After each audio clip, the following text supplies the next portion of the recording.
your vocal range.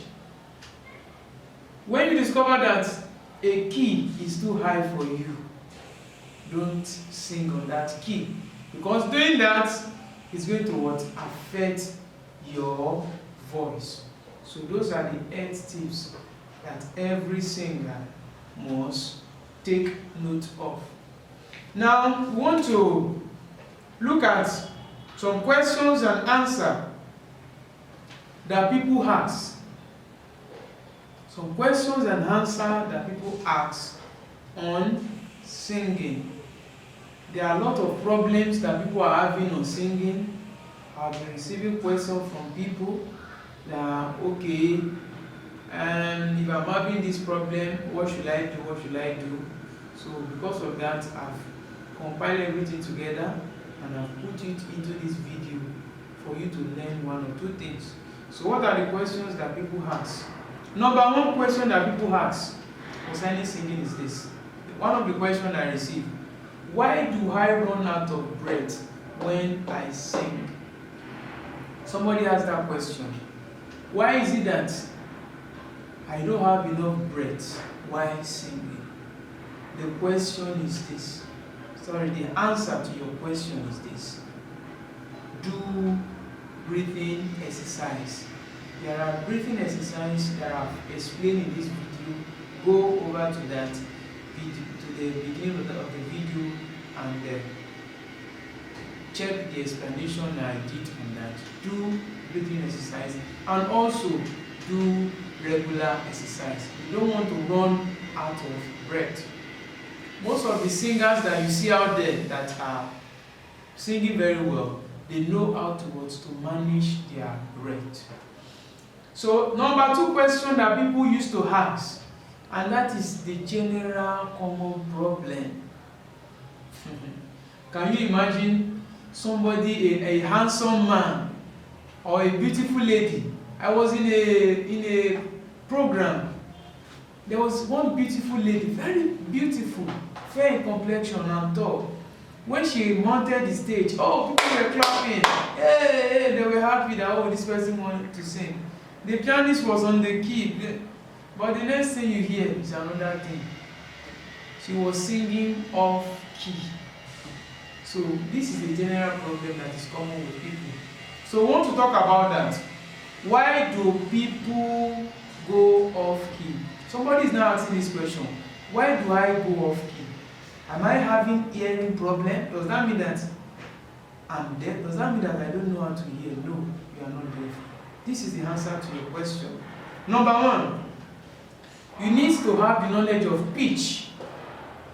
The pitch that I explained in the earlier part of this video, when I was telling you, when I was explaining the major scale and the minor scale.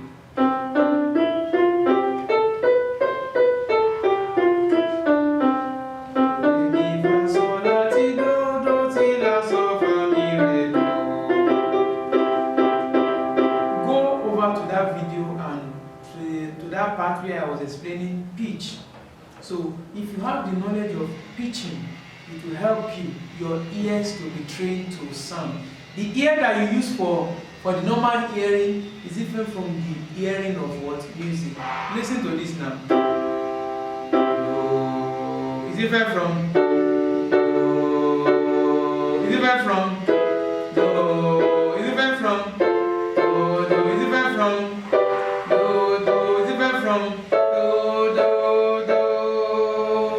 So go and learn about the pitching exercises that I've explained to you before.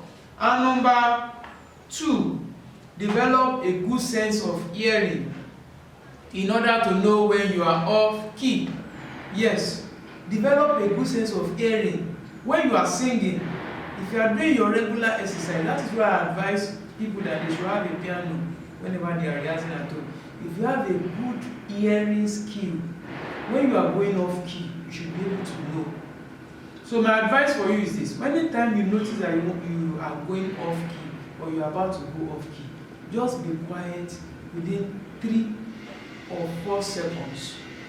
By the time you maintain that quietness of 3 or 4 seconds, you discover that you will be able to retrace yourself back to the actual key.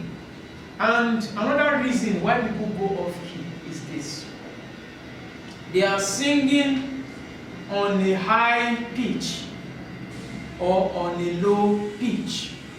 So you have to know your own key, your own convenient and your own easy key whenever you want to sing. So I've been able to compile the list of other reasons why people go off key. The first one, unconsciousness. Second one, untrained ear. Third one, poor vocal accuracy. Fourth one, lack of breath support. Fifth one, when you are forcing the tone. The sixth one, general fatigue. When you are feeling tired, you want to go and sing, you are tired already, you are bound to go off key now. So when you notice that you are tired and you are asked to come and minister, don't bother yourself, because it's possible for you to go off key. And another thing that makes people go off key is weather changes. You notice that when you wake up in the morning, your voice in the morning is different from during the daytime. When you just wake up, you'll be hearing something like somebody that just wake up. The voice will be different when it's in the evening time or when it's in the afternoon time when you are working. So the weather changes, the weather condition. When there is cold, you know how you speak, you know how you sing. So the weather also at times it affects the voice. So we try as much as possible to help you not to go off key. And the last but not the least is when you are reading music, if the note is not written on the correct line, if the note is not written on the correct line, you are bound to go off key. A song that is written on C major, and when you want to transcribe it, you are transcribing it to D major, you are bound to sing off key. So those are the reasons why people go off key. So that is the question. I believe I've been able to answer your question. Somebody has a question. How should I breathe? Should I breathe through the nose or through the mouth? I've explained that in the video. Breathe through your mouth. If you want to sing very well, breathe through your mouth.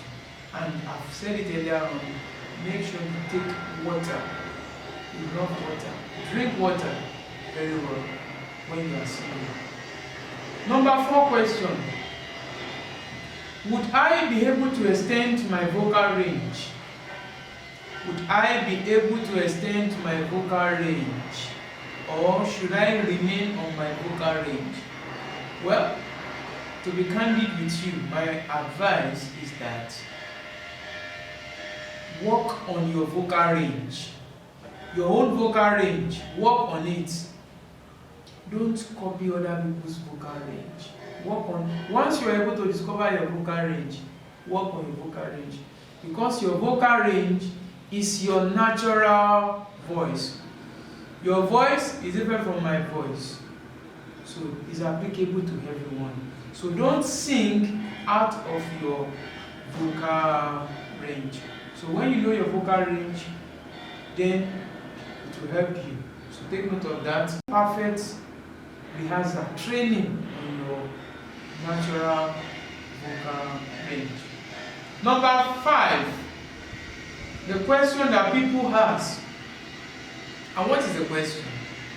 They'll be asking, is reading important in singing? Is reading important in singing?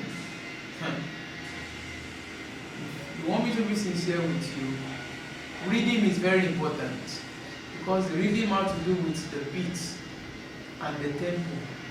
I've explained what reading is in the beginning of this class. The reading is very, very important. So you want to sing and you said that you don't want to follow the reading of what the instrumentalist is playing. I don't know what you want to sing. So the reading is very important. Go back to the beginning of this video, go and check my explanation on the components of singing, where I explain the pitch, the breathing, the voice and diction. They are components of singing. So the reading is also the component of singing. Number 6 question that people ask: how do I practice at home? How do I practice at home? I've explained it in this video how you can practice at home. If you have been watching this video from the beginning, you should know how you can achieve that, how you can practice at home. Number 7, how can I become a confident singer? How can I become a confident singer? I've explained it to you in this video. That was where I was explaining how you can overcome the fear of singing. So take note of that. So in the next video, we are going to look at how to lead praise and worship.